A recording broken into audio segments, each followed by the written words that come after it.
Les discussions doivent durer 2 jours, jusqu'à demain jeudi donc. Début aujourd'hui à Abu Dhabi, aux Émirats Arabes Unis, du second round pour parler direct, pour tenter de trouver une issue à la guerre en Ukraine. Dans la même salle, donc, Ukrainiens, Russes et Américains. Le principal point de blocage reste à ce jour la question territoriale, notamment dans le Donbass, où les forces russes continuent de grignoter du terrain. L'analyse avec vous, Bruno. Que peut-il bien sortir de ces nouveaux pourparlers ? Eh bien, écoutez, c'est une bonne question. On sait juste que la première journée de pourparlers vient de s'achever. Il y a eu un urgent il y a quelques minutes.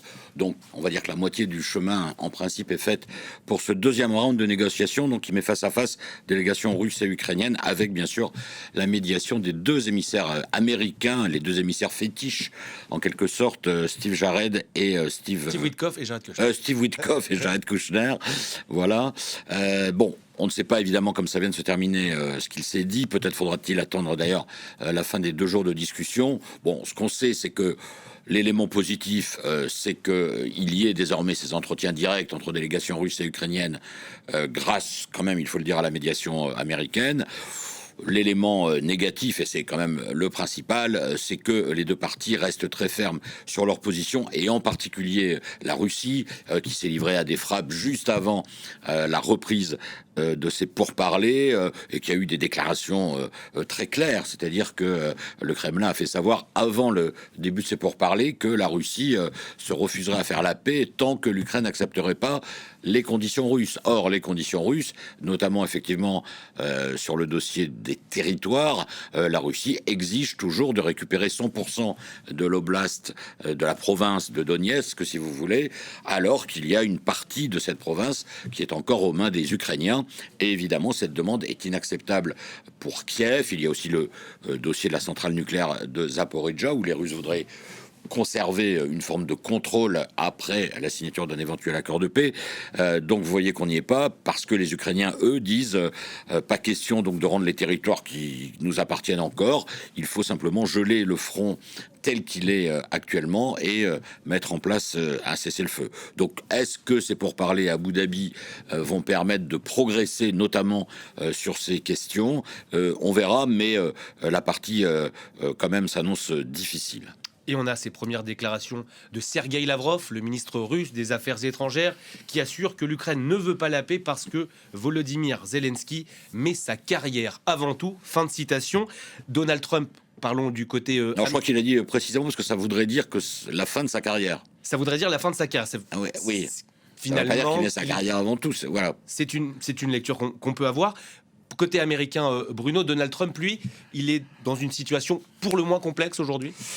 Alors oui, il est objectivement, factuellement, dans une situation complexe, parce que d'un côté, grâce à la pression qu'il met, plus sur les Ukrainiens, mais aussi un peu sur les Russes, et au rôle de médiateur qu'il s'est autoproclamé en quelque sorte, il a réussi donc à faire en sorte que les deux délégations se parlent directement.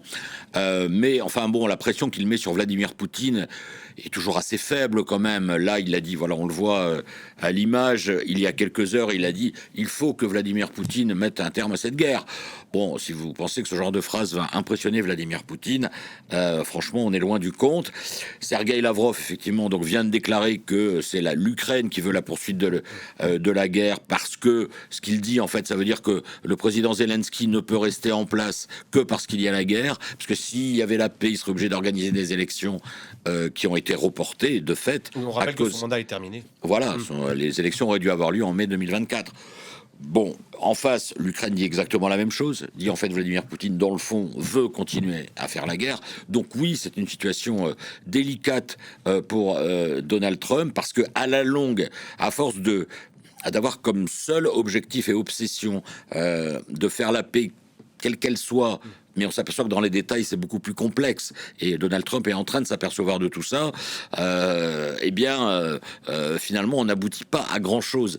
Et plus les semaines et les mois vont passer, si Donald Trump n'aboutit à rien, c'est sa crédibilité qui sera engagée. Et en plus, une forme d'impuissance vis-à-vis de Vladimir Poutine, qui, lui, continue à tirer les ficelles. Quant aux Ukrainiens, il compte beaucoup sur l'appui des Européens, qui d'ailleurs ne sont pas représentés là aujourd'hui autour de la table de négociation, mais qui quand même font le boulot, comme on dit. Et heureusement qu'ils étaient là quand même, les Européens, pour ramener un peu l'administration Trump à la raison. Mais on voit que pour cette administration, le pari d'obtenir une paix rapide paraît quand même très très compliqué à atteindre. Américains, Russes et Ukrainiens qui se retrouveront, qui doivent en tout cas se retrouver a priori demain pour le dernier jour de ces négociations. Merci Bruno pour toutes ces explications.